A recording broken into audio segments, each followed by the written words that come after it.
Thank you, Peter. My curious and quirky topic for this month is called BNPL, Buy Now, Pay Later. Now, this has been there for a while as a concept because when you do buy a deferred payment plan for a device or your car, for example, it has always been buy now, pay later. So, what makes this trend different, which is almost estimated to be a $100 billion marketplace in 2021?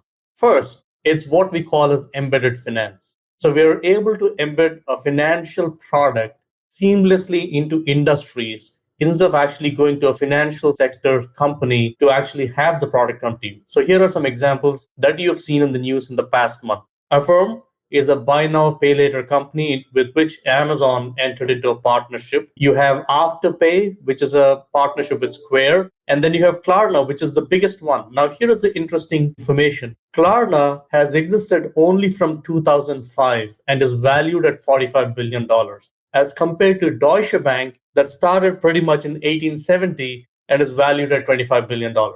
The difference in valuation is actually a very interesting platform network effect play by itself. But I'll come to that in a second as I walk you through the information. What is fascinating about buy now, pay later is that the percentage of Gen X and Gen Y across generations of people who are using buy now, pay later as a feature has actually doubled between 2019 and 2021. So the adoption rate as a behavior seems to be phenomenally high. Now, I was buying tickets for Lakers versus Warriors game last week. And as I was checking out, it actually had BNPL there, buy now, pay later. That's the exact language they use. I got tickets to Indian Wells tennis tomorrow on Sunday, actually, for the finals. And it had a BNPL feature, buy now, pay later feature as I was checking out. By the way, it is even available for small ticket purchases. AMC, Cinemark, all of these apps are offering that as a checkout option. What makes it fascinating is that purchasing was a post-decision feature in a buyer's mind.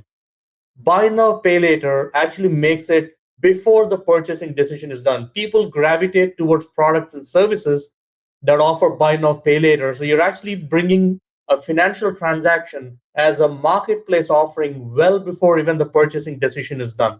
And that kind of thinking allows these companies to really play very differently. Now, as an example, if you are, for example, Klarna, Afterpay, all of these companies want to create their own marketplaces where every service that is embedded with buy now, pay later comes onto their platform. Amazon partnered with Afterpay and Affirm, partly because they didn't acquire Affirm because they, I think, want to learn what's going on in the marketplace. PayPal has got onto the bandwagon. So they actually introduced buy now, pay later, but they've actually introduced deferred pays without interest. Apple Pay has actually partnered with pretty much any financial services provider as a gateway to actually offer buy now, pay later. And Square, with a product called Afterpay, a company called Afterpay, has done the same. Now, here is my curious and quirky takeaway from this. Typically, what we see is what we call as vertical network effects, a network effect within your market or consumers. For example, when you take Uber, it's riders, it's drivers. Your pricing gets impacted, therefore you have more drivers and more riders, right? So therefore, you can reach pretty much every nook and corner on the planet to get it right. That is vertical within the industry game. What buy now, pay later does is imagine a horizontal loop across retail, across entertainment, across sports. All of those industries have their network effects. Buy now, pay later has a network effect that cuts across all the industries.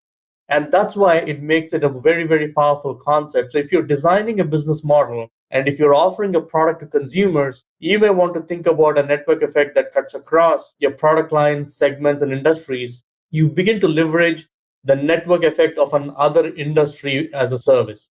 And that makes BNPL very powerful. However, there are two issues that are coming up. One, what we've noticed in US is that the percentage of debt for low-income families has actually tripled due to buy now, pay later. The credit rating companies have not taken favorably to people who use it, so the credit ratings have dropped. But secondly, I think what's happened is that in many cases, the credit card companies have actually cut the credit limits by half for people using BNPL. So what it shows is the way the banks are competing with BNPL is not actually competing. Because when you use a BNPL, you're still using a credit card or a debit card. So the way the banks are responding to is actually negative competitive behavior because they know they control still the payment gateway in terms of the cash where it's coming from. rather than innovating on a business model where a Deutsche Bank can be valued at $45 billion dollars, or a Wells Fargo or a Chase Bank can compete with Klarna as a global presence. So you see disruption through BNPL of financial services sector, but primarily making BNPL part of a buying decision, not a purchasing transaction. So that is my curious and quirky for this month.